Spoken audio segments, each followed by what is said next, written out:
સિદ્ધપુર સરસ્વતી શિશુ મંદિરની અંદર બાલવાટિકાના બાળકો અને વિદ્યાર્થીઓએ નવરાત્રીમાં ગરબાની મોજ લીધી। પાટણ જિલ્લાના સિદ્ધપુર ગામે સરસ્વતી શિશુ મંદિરની અંદર નાના ભૂલકાઓ નવદુર્ગાના સ્વરૂપમાં વેશભૂષા કરી અને નવરાત્રીમાંના ગરબા રમ્યા।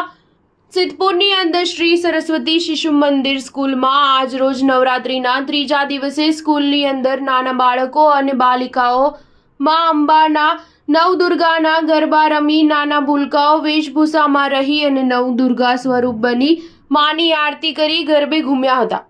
સ્કૂલની અંદર શિક્ષકો પણ વેશભૂષાના ડ્રેસમાં ટ્રેડિશનલમાં આવીને માની આરતી ઉતારી અને મહેસાણા, સુરત અને દશાનંદ યુદ્ધ પણ નાના ભૂલકાઓ જોડે વેદ વિચાર કરાઈ અને નવરાત્રીના ત્રીજા દિવસે નાના બાળકો ગરબે ઘૂમ્યા હતા। આમ શિક્ષકો દ્વારા નાના ભૂલકાઓને ગરબે ઘુમાવી અને આનંદ મેળવ્યો હતો। Star News 7 Siddhpur.